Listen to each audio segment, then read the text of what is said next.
Bueno,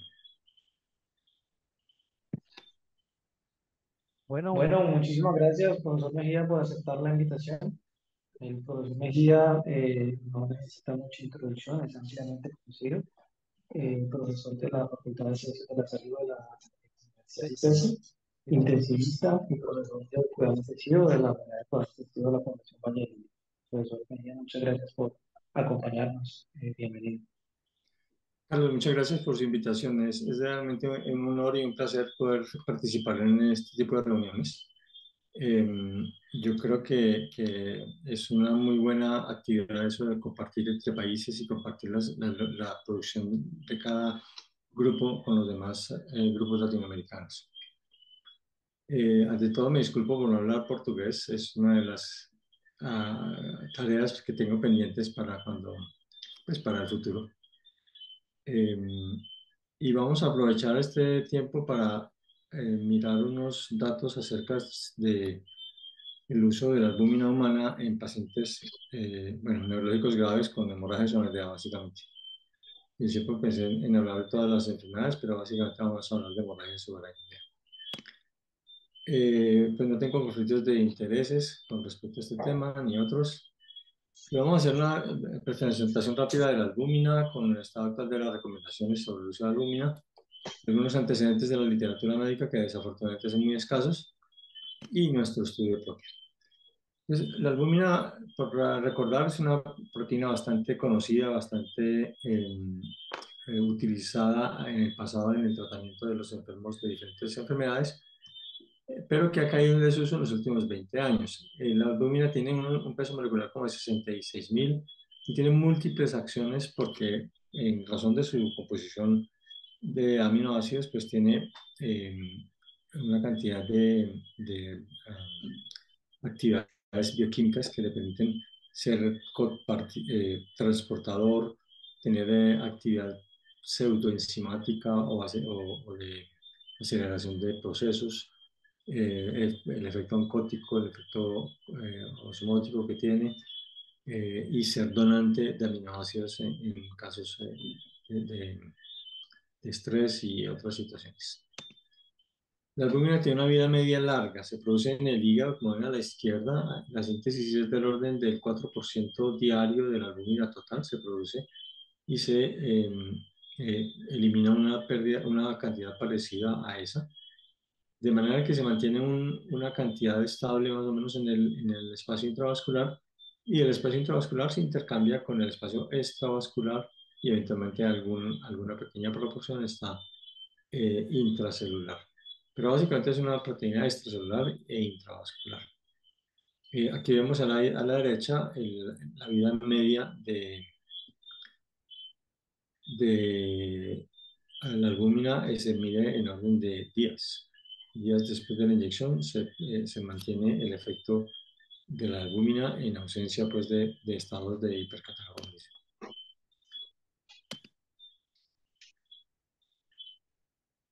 Entonces, ¿cuáles son las recomendaciones actuales? Hay una cantidad de cuerpos colegiados que hacen recomendaciones con respecto al manejo de nuestros pacientes y vamos a revisar algunas. Afortunadamente, hace poco se publicaron las nuevas guías de hemorragia subarachnoidea, tanto por la AHA, American Heart Association y American Stroke Association, como por Neurocritical Care. La American Stroke Association básicamente no nombra la albúmina, excepto en un pequeño apartado que está aquí a la derecha abajo, que dice que los datos con respecto a albúmina en el manejo de fluidos y su habilidad para neuroprotección y mejorar los estados clínicos es limitada. Y que en cambio, y que hay solamente un estudio pequeño que es multicéntrico, no es multicéntrico, es unicéntrico, es ALISA, que es piloto y que ahorita más tarde miramos. En cambio, sí se detienen un poquito en recomendar la euvolemia. Y básicamente llevamos muchos años en que nos recomiendan euvolemia, desde principios de este ciclo, y evitar la hipervolemia, que es lo que se utilizaba el siglo pasado. Eh,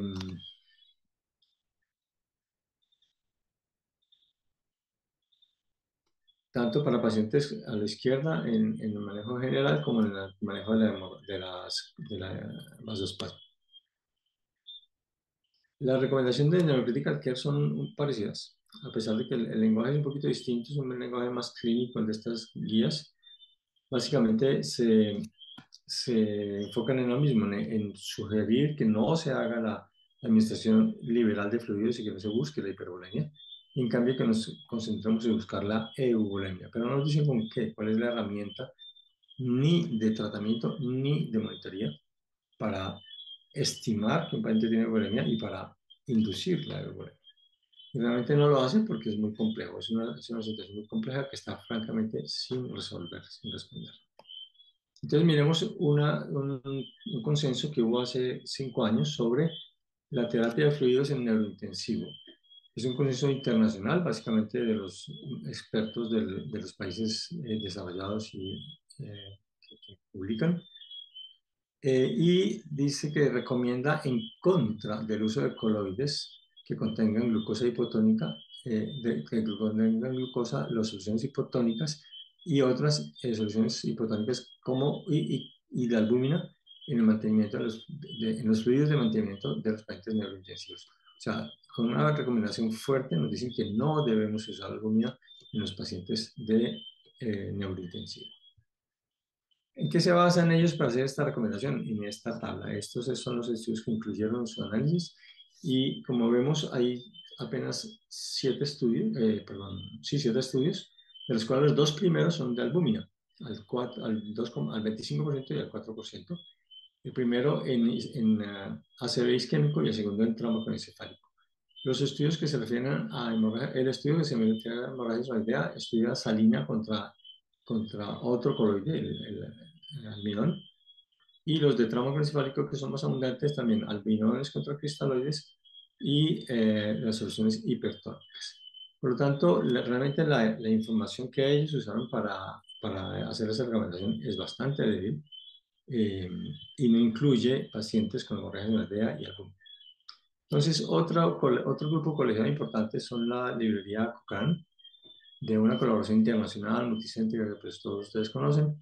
Hace como 20 años Ian Roberts publicó una revisión que actualizaron en el 2011 sobre la asociación de albúmina humana en la reanimación, especialmente en pacientes críticos. También hay otros que se enfocan cristaloides versus coloides en el estado crítico y reanimación con soluciones coloides en el estado crítico. Esta última básicamente se enfoca en los pacientes quirúrgicos, que son pacientes más o menos electivos pues, y conocidos, pero que tienen una hipovolemia. Y las 2 primeras en el paciente en estado crítico, pero son de toda clase de pacientes, no solamente neurointensivos. De hecho, hay poca representación de pacientes neurointensivos en esa revisión. Y perdón, en en el tema específico de hemorragia RDA, el doctor Gabriel Rinkel hace unos 20 años hizo esta revisión sobre la expansión de volumen circulatorio en hemorragia RDA. Entonces fíjense que habla desde la expansión de volumen, no del uso de una herramienta específica, albúmina o almidones o cristaloides o lo que sea. La mayoría de las veces la expansión se hacía en esa época con albúmina, entonces se confunden un poquito los temas, pero son 2 temas distintos. Si vamos a expandir el volumen o si vamos a dar a albúmina como herramienta de manejo de fluidos. Entonces, miremos lo que hay en otras enfermedades neurológicas. En ACV isquémico, este es el artículo que reportan en el consenso de Kingsberg. Y es un estudio controlado de ciego multicéntrico con 840 sujetos que estaba previsto para 1.200 sujetos y lo pararon anticipadamente por un análisis interino. Eran pacientes adultos menores de 83 años con ACV isquémico y NIHS mayor a 6 y que tuvieran menos de 5 horas de evolución de la enfermedad. Les daban albúmina al 25%, una dosis relativamente alta, pues de 2 gramos por kilo de peso, y se los daban en 2 horas. Eso significa que había pacientes que recibían hasta 750 mililitros de albúmina en 2 horas. Y el control era salina en igual volumen. ¿Qué encontraron?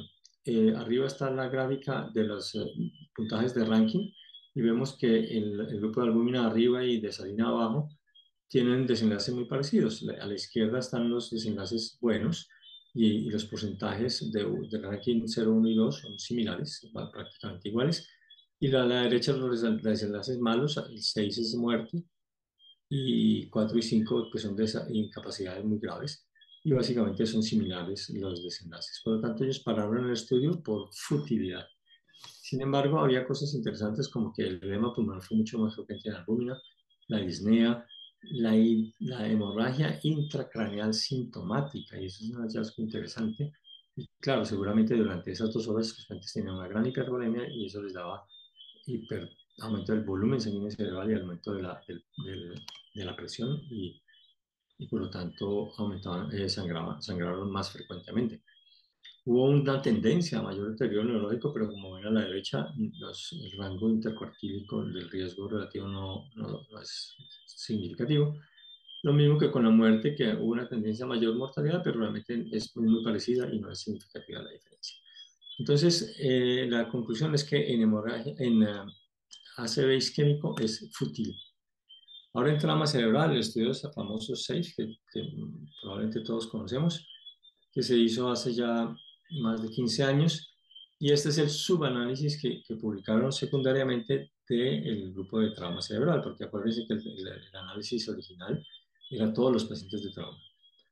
Estos eran 461 pacientes con trauma moderado o grave, o sea, Glasgow de 13 o menos, y con una reanimación que se administró con líquidos con solución salina al 0,9% o en un grupo y albúmina al 4% en otro grupo durante toda la estancia en cuidado intensivo.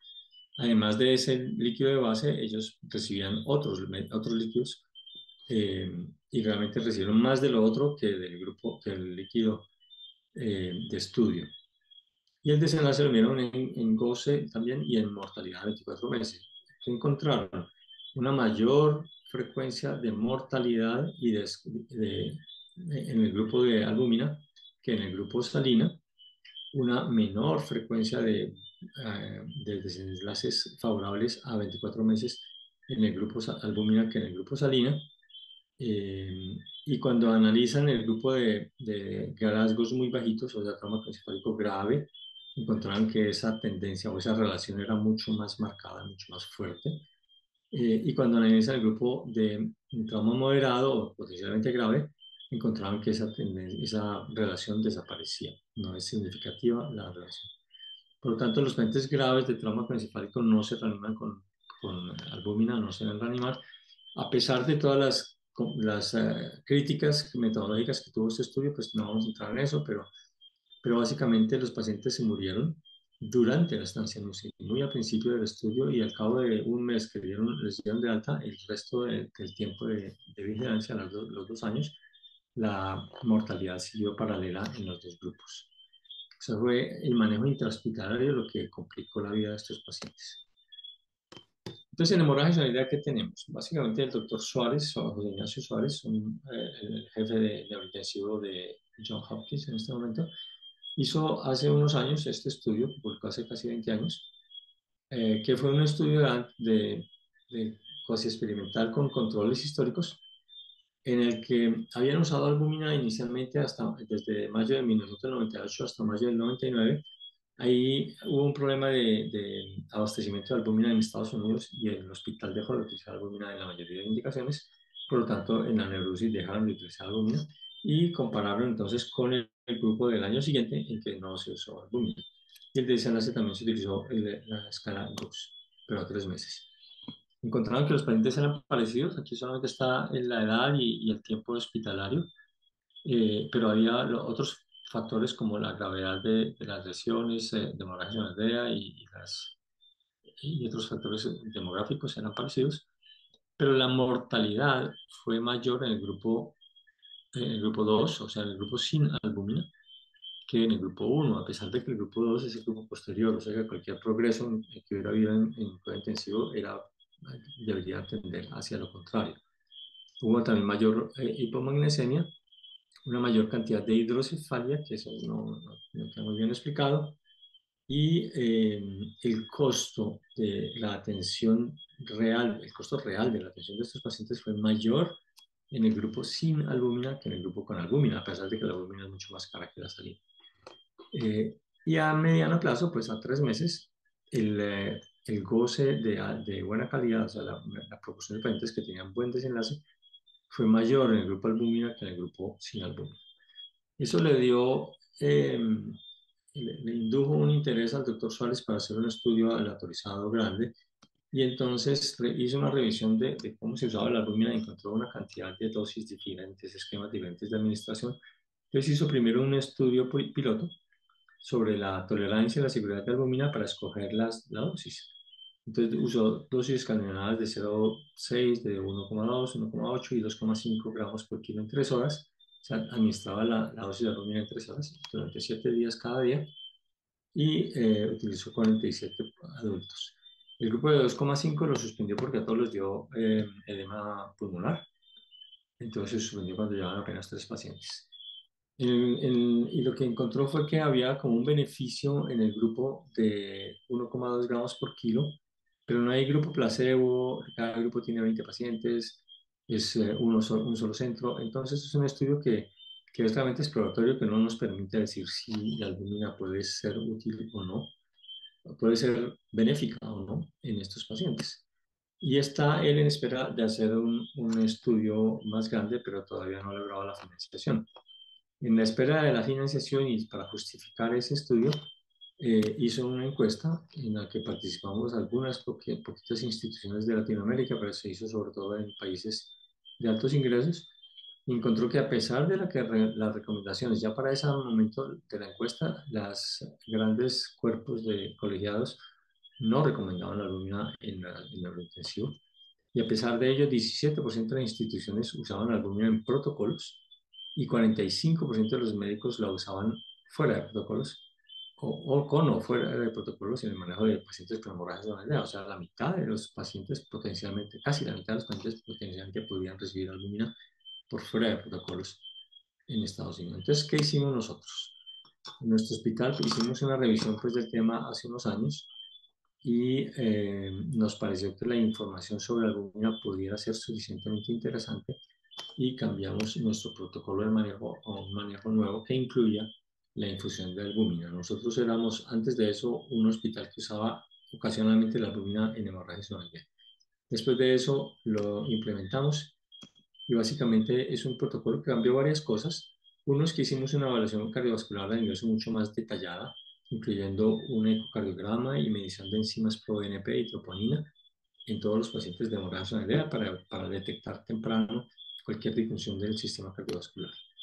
Dos, es que se incluyó una infusión continua de albúmina humana al 5% durante 5 días post-ictus para buscar una normovolemia con dosis de 60 gramos al día.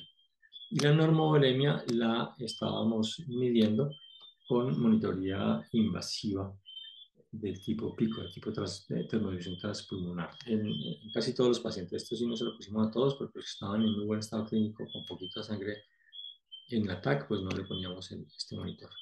De entrada, eventualmente lo poníamos más tarde si tenía vasospasmo o alguna complicación. El objetivo entonces de este estudio que empezamos a hacer después de haber empezado el protocolo es evaluar el efecto del protocolo sobre la incidencia de isquemia cerebral tardía y mortalidad en los pacientes con hemorragia no idea. Adaptamos la definición de isquemia cerebral tardía que salió también un poquito antes de iniciar este protocolo y nuestros objetivos secundarios eran evaluar el efecto sobre edema pulmonar, que es una de las complicaciones más temidas de la infusión de albúmina, el efecto sobre la incidencia de hiponatremia y de hipernatremia, porque nuestra hipótesis es que darle una infusión continua de un medicamento, pues de un líquido como albúmina, va a mantener la volemia y por lo tanto va a disminuir las incidencias de desarrollo del sodio. Y ahorita vemos más tarde qué pasó. Y mirar qué pasa con el volumen de líquidos administrados y los balances de líquidos.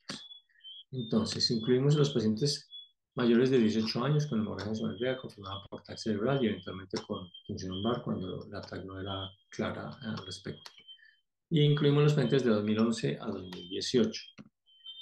Eh, Excluimos a los pacientes que tuvieran muerte en las primeras 24 horas posteriores a ingreso.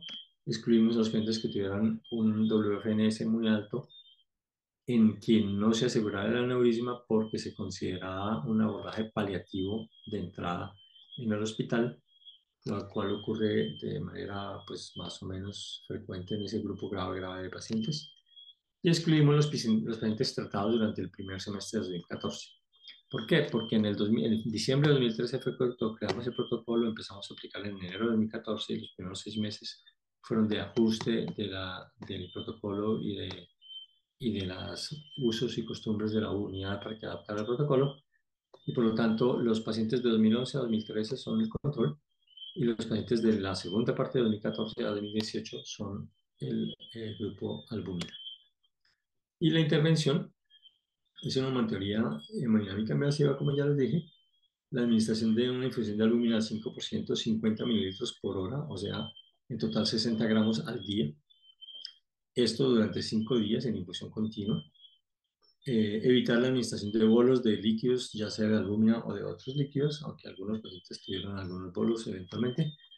Y el resto del manejo se dejó estándar sin cambio, pues la monitoría con Doppler, con el examen clínico, con TAC seriadas, con arteriografía cuando fuera necesario, y el manejo con nimodipina y con analgésicos y sedación cuando estaban intubados. El análisis estadístico se hizo con este software. Fue el dolor de cabeza del estadístico de este estudio, que fue el autor principal del artículo que ustedes probablemente conozcan, el doctor Andrés Gelperer, y que me facilitó muchas de las diapositivas que ustedes están viendo. La descripción, se hizo un control de calidad de los datos muy exhaustivo, por lo que además era un tiempo muy largo de recolección de datos, pero tuvimos 2 personas dedicadas a eso durante un buen rato, durante varios meses, haciendo la calidad de datos, después de la descripción de todas las variables. Y para evaluar los efectos de la intervención se hizo un análisis multivariado con ajuste por diferencias pronósticas y con un modelo de regresión logística y selección de variables por propósito, que el que quiera ahondar sobre esa metodología, pues mire un poquito nuestro artículo, ahí están las referencias, o si no, comuníquese con Andrés, que él es el experto en ese tema. ¿Qué encontramos? Encontramos 63 pacientes en el grupo control y 126 pacientes en el grupo intervención.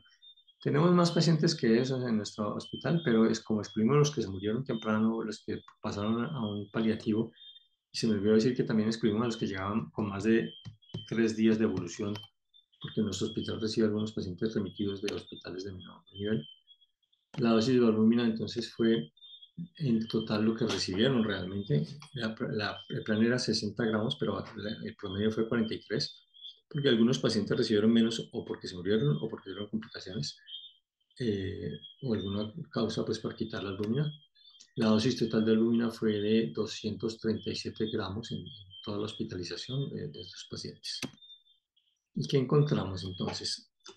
Las características de bases fueron similares en cuanto a edad y proporción de pacientes de sexo masculino y femenino, pero en la escala de gravedad clínica de WFNS encontramos una mayor proporción de pacientes más graves, en WFNS 4 y 5, en el grupo albúmina de intervención que en el grupo control antes del uso de la albúmina.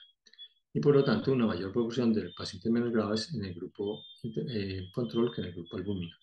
Y algo parecido con la escala de Fisher modificado. Muy poquitos pacientes en el grupo albúmina tenían Fisher bajito y la mayoría tenían Fisher 4 y 3. Un poco menor proporción en el grupo control. Y el Apache de ingreso fue de 9, una mediana, fue de 9 en el grupo control y de 10 en el grupo intervención. Bueno, en cuanto a los tratamientos, el control del aneurisma fue muy similar en todos los pacientes, en lo vascular en la mitad de los pacientes, quirúrgico en 40 y poquito por ciento y ningún control entre 6 y 8% de los pacientes. Los requerimientos de ventilación mecánica también fue similar, aunque en el grupo de intervención fue un poco mayor, lo que se corresponde con la mayor gravedad clínica de estos pacientes.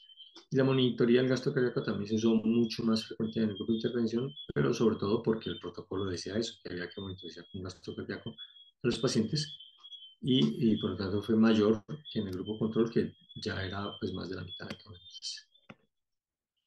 Y por supuesto todos los pacientes de un de 60 miligramos diarios, perdón, de hora cada 4 horas durante los días de riesgo de isquemia cerebral.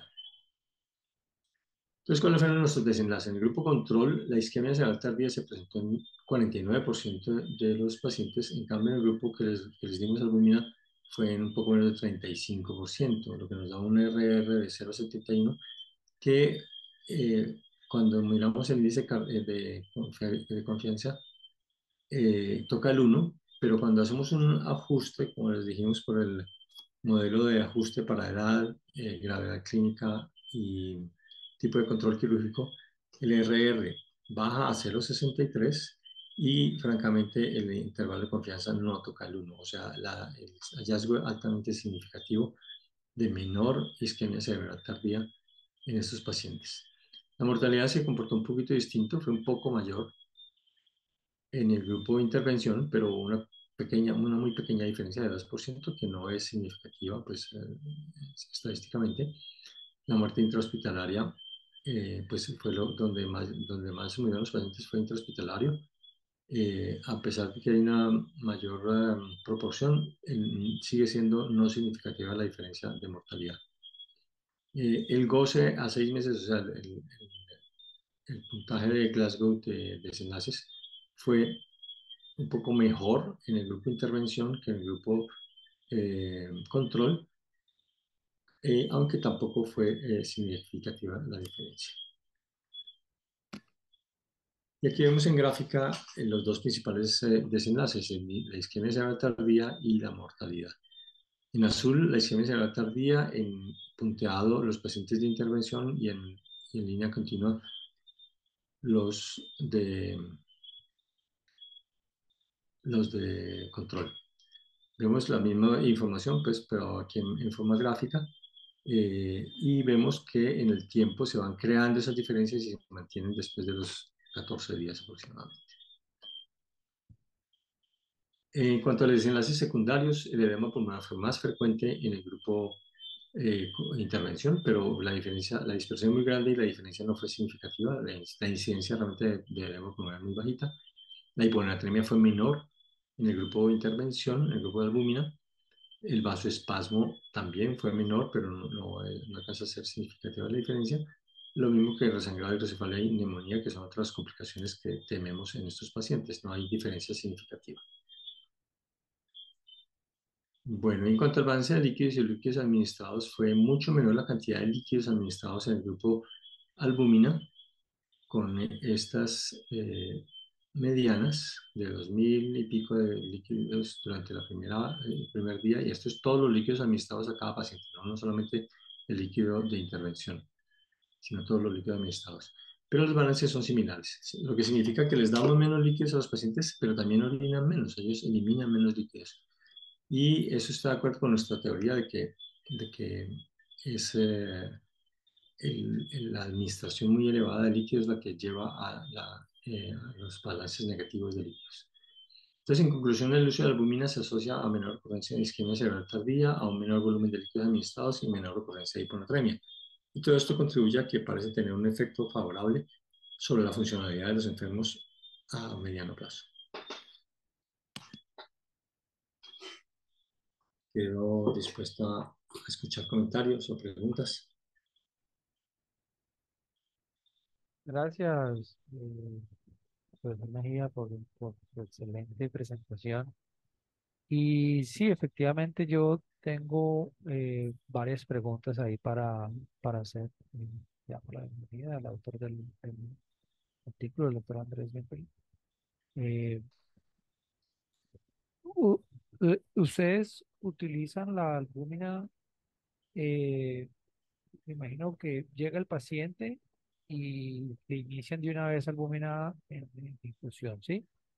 Sí. Eh, ¿Cómo la monitorizan? ¿Cuáles los criterios para monitorizar esta infusión de albúmina? Nosotros no medimos albúmina, si esa es la pregunta. Sabemos que la albúmina, el nivel sérico de albúmina al ingreso es un factor de mal pronóstico, pero nosotros no lo medimos y nuestro objetivo no es ese, no es reponer la albúmina que al paciente le falta. La monitorizamos básicamente con hemodinamia, con el sistema de pico que mide gasto cardíaco, pero mide también el índice de agua transpulmonar, de agua extravascular pulmonar, y el que más nos interesa, que es el índice global de fin de diástole, de volumen de fin de diástole. Ese es los puntos más importantes de la Lo monitoreo. digo por el riesgo de lesión renal, es decir, si uno, por ejemplo, hay un estudio con el Albios que reanimaron a los pacientes que tenían albúmina menor a 3,5 gramos. Aquellos que tenían más, pues los excluyeron por el riesgo de lesión renal. Lo digo por ese lado. Ustedes no monitorizan es la Sí, albúmina. monitorizamos la función renal pues con nitrógeno genérico de creatinina de rutina. Es muy, a veces diario los primeros días. En la medida en que el paciente esté muy bien clínicamente, lo espaciamos un poco, pero es diario los primeros 5 o 7 días. En nuestro análisis de nuestra cohorte y nuestros pacientes no hubo diferencia de lesión renal en los dos grupos. Sí.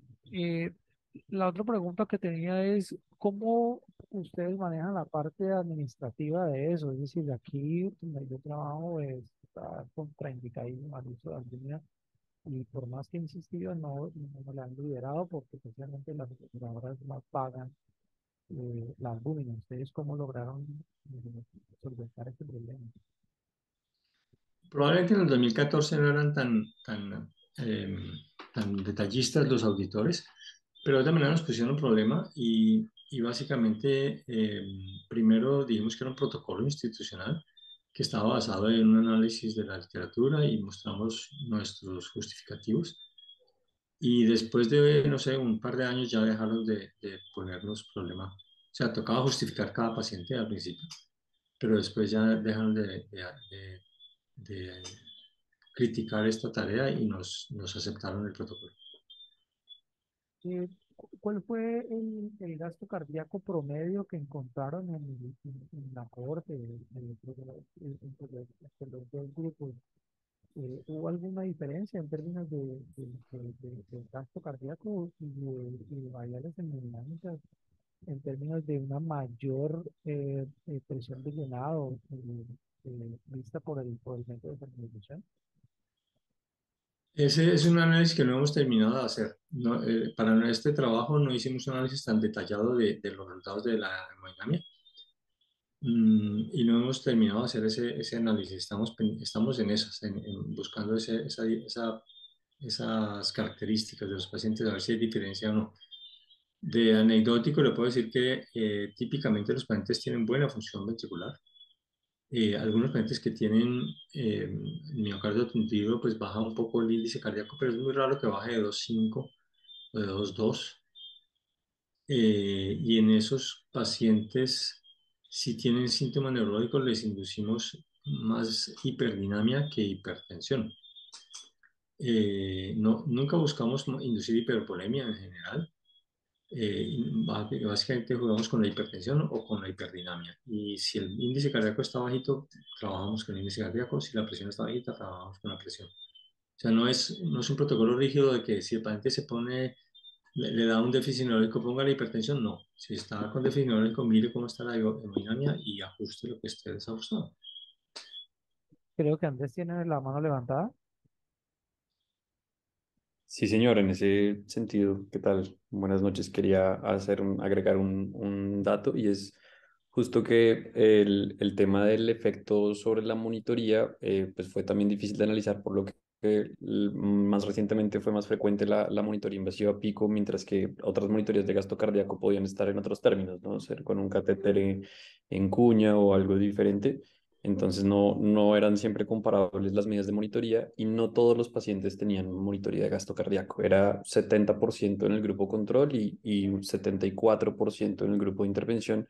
Entonces siempre había una cuarta parte o más de los pacientes que no tenían monitoría y para no tener un desenlace cierto, que fuera tal vez de esta medición que es muy del intensivista, sino enfocarnos en tal vez esos desenlaces importantes para los pacientes en esta justificación como de mantener el protocolo y también de justificar para hacer un estudio prospectivo, pues nos mantuvimos como con esos desenlaces más clínicos y cierto que esto es más como del seguimiento para clínico.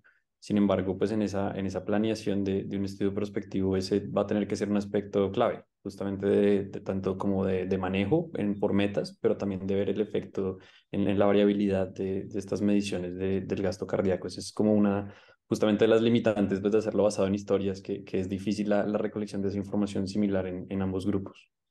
Sí, precisamente porque es que yo hago mucho ecocardiografía en estos pacientes y me encuentro mucha disfunción sistólica y diastólica de estos pacientes en la cardiopatía por estrés y generalmente en los pacientes neurológicos que ya sabemos que la descarga adrenérgica y todo esto, esta cardiopatía por estrés es muy frecuente. Entonces, pues la pregunta es si ustedes encontraron en los datos algo de esa prevalencia de cardiopatía por estrés y cómo eso, cómo la albúmina pudo haber impactado en este tipo de pacientes.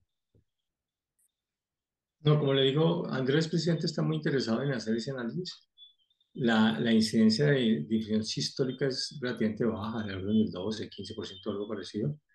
La difusión diastólica es más frecuente, pero como le digo, no hemos hecho bien el análisis, no puedo dar datos. Bueno, muchísimas gracias a los dos entonces por participar en el webinar y les agradezco mucho. Bueno, muchas gracias. Estamos dispuestos a continuar la conversación por vía email, si quieren. Ahí está mi email en la pantalla o en el artículo está también el correo electrónico de Andrés. Por si quieren cualquier cosa, estamos muy complacidos de participar en esto. Gracias, feliz noche a los dos, que les vaya muy bien. Gracias.